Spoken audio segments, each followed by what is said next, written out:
Masih di Kompas Pagi, Saudara Wali Kota Semarang, Hefearita Gunariyati Rahayu menjalani pemeriksaan di KPK selama 2,5 jam. Menurut KPK, kepala daerah yang akrab disapa Mbak Ita ini diperiksa sebagai saksi untuk kasus dugaan korupsi pengadaan barang dan jasa di pemerintah Kota Semarang. Usai diperiksa KPK, Wali Kota Semarang menjelaskan perihal ketidakhadirannya saat pemanggilan pertama KPK pada 30 Juli lalu. Kepala daerah Kota Semarang ini enggan mengomentari perihal kasus dan pemeriksaannya dan memastikan akan mengikuti proses hukum sesuai prosedur yang berlaku. Menurut KPK, selain Wali Kota Semarang, KPK juga memeriksa suami dari Wali Kota Semarang, Alwin Basri, yakni Ketua Komisi D DPRD Jawa Tengah ini diperiksa terkait dugaan korupsi pengadaan di Dinas Pendidikan Kota Semarang.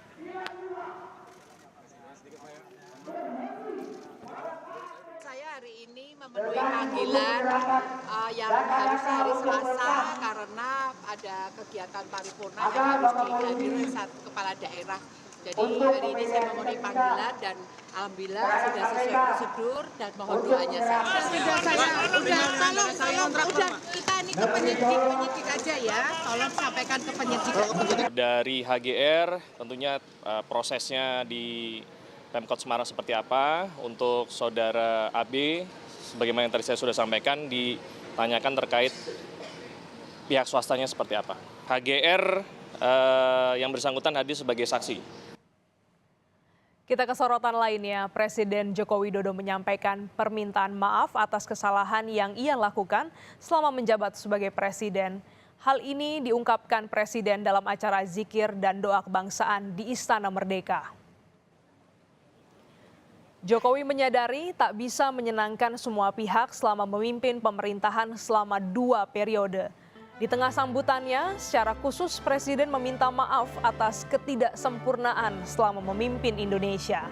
Presiden mengklaim selama menahkodai Indonesia 10 tahun terakhir tentu tak mampu memenuhi harapan semua pihak. Presiden Jokowi dan Wakil Presiden Ma'ruf Amin akan menyelesaikan jabatannya pada 20 Oktober mendatang.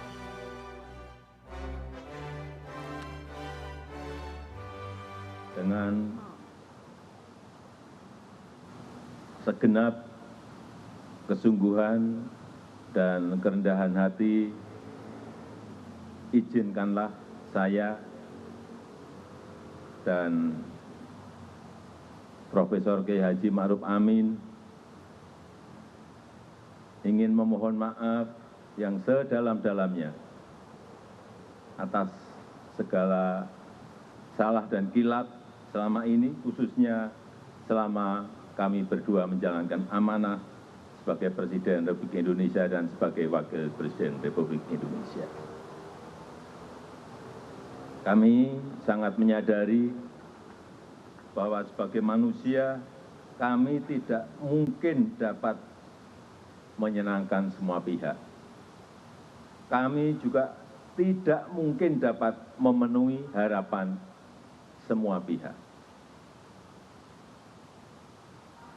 Saya tidak sempurna, saya manusia biasa. Kesempurnaan itu hanya milik Allah Subhanahu wa Ta'ala. Sementara itu, Presiden Joko Widodo menyebut tak menutup kemungkinan sidang kabinet paripurna akan dilakukan di IKN dengan syarat semua perlengkapan yang dibutuhkan sudah siap. Menurut Presiden, sidang kabinet paripurna dapat dilakukan sebelum 17 Agustus di IKN agar dapat memberikan pengalaman bagi berbagai pihak untuk merasakan istana di IKN. Meski begitu, Jokowi menegaskan semua perlengkapan yang dibutuhkan seperti listrik, air, AC, dan furniture lainnya sudah harus siap.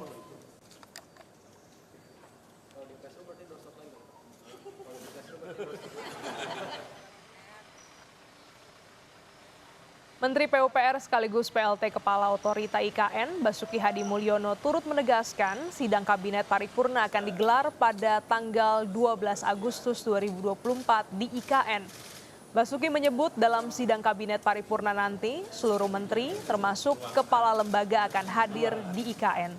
Terkait sarana prasarana, Basuki memastikan fasilitas yang dibutuhkan untuk menggelar sidang kabinet paripurna sudah siap. Untuk sidang kabinet itu jadinya kalau nggak salah tanggal 12. 12. Semua menteri udah pasti. Iya, tanggal 11 sudah ke sana, nanti tanggal 12-nya direncanakan, itu baru direncanakan untuk sidang kabinet di sini. Bandara VVIP di IKN Kalimantan Timur belum dapat dioperasikan untuk penunjang pelaksanaan peringatan Hari Ulang Tahun ke-79 Republik Indonesia. Hal ini diungkapkan Menteri PUPR yang juga PLT Kepala Otorita IKN, Basuki Hadi Mulyono, merespons belum bisa digunakan bandara tersebut. Menurut Basuki, hal ini terjadi lantaran masih kurang sekitar 300 meter dari yang seharusnya 2.200 meter untuk panjang landasan pacu. Basuki menyebut hujan selama beberapa hari terakhir di IKN menjadi salah satu sebab molornya pembangunan bandara.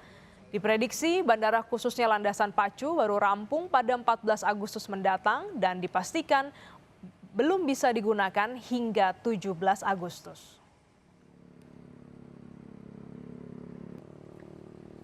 Karena tamu dari Jakarta, mohon maaf karena bandara kita yang di IKN masih kurang 300 meter lagi untuk 2.200. Targetnya kami waktu itu 2.200 meter sampai dengan 17 Agustus. Tapi karena kondisi hujan waktu yang lalu, sekarang ini 24 jam kita kawal dengan TMC. Sehingga alhamdulillah kami 2 minggu di sana juga nggak hujan. Presiden Jokowi tidak membantah atau membenarkan isu adanya reshuffle kabinet di Kementerian Investasi dan ESDM. Presiden bilang reshuffle bisa saja dilakukan jika memang diperlukan. Sebelumnya isu perombakan kabinet kembali mengemuka di mana Presiden akan melantik Bahlil Lahadalia sebagai Menteri ESDM menggantikan Arifin Tasrif. Sementara posisi Bahlil sebagai Menteri Investasi akan digantikan oleh Ruslan Ruslani.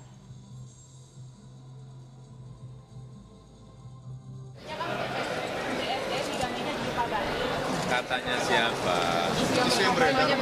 Ya isu enggak usah saya jawab. Ada urgensi soal reshuffle nggak, Pak? Ya bisa diperlukan. Kalau diperlukan. Merespons isu perombakan kabinet, Menteri Perencanaan Pembangunan Nasional sekaligus Kepala Bappenas Suarso Monoarfa menyebut perombakan kabinet sebagai hak prerogatif Presiden. Saat ditanya kabar Menteri SDM akan diganti dari Arifin Tasrif menjadi Bahlil Lahadalia, Suarso enggan berkomentar. Ia juga menepis kabar Presiden akan merombak kabinetnya dalam waktu dekat. Pak Suarso, izin Pak, mau konfirmasi Pak, katanya kabarnya kalau kemudian Menteri SDM akan digantikan Pak Bahlil, itu betul Pak? Enggak tahu dan itu kan wilayahnya wilayahnya prerogatif Presiden. Tapi sejauh ini belum ada kabar-kabar untuk penggantian menteri di jabatan tertentu begitu Pak Ngadap? Nggak tahu saya nggak tahu. Pak Yasona, sedikit Pak Yasona soal Menteri Hukum dan Hak Asasi Manusia Yasona Lauli tak banyak merespons isu perombakan atau reshuffle kabinet Presiden Joko Widodo. Sebelumnya beredar kabar Jokowi akan mengganti Menteri SDM dari Arifin Tasrif menjadi Bahlil Lahadalia. Jadi jaksa punya kewenangan juga untuk Oh iya tentu, seluruh PH. soal info reshuffle, apakah betul Pak itu kabarnya Pak? Apa itu? Info reshuffle katanya Presiden dalam waktu dekat ini akan melakukan reshuffle, itu betul Pak? Saya nggak tahu, tanya Bapak Presiden. Oke. Sebelumnya, Menteri Energi dan Sumber Daya Mineral Arifin Tasrif merespons isu ia akan di-reshuffle dan akan digantikan oleh Menteri Investasi Bahlil Lahadalia. Arifin tidak membantah ataupun membenarkan hal tersebut. Arifin meminta semua pihak untuk menunggu terkait kejelasan nasib dirinya di dalam kabinet. Hal ini disampaikan Arifin saat ditemui usai rapat terbatas di Istana Kepresidenan Jakarta pada Rabu siang.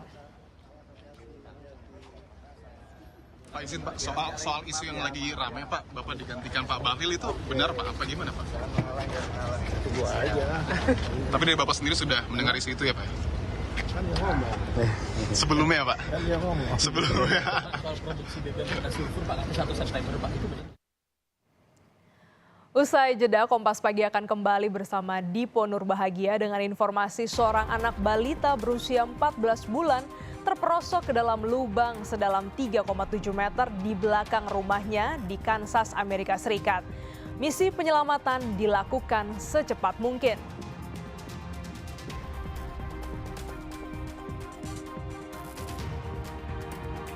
Dampak tewasnya pemimpin Hamas Ismail Haniyeh dikhawatirkan meluas. KBRI di Beirut mengusulkan evakuasi WNI secepatnya.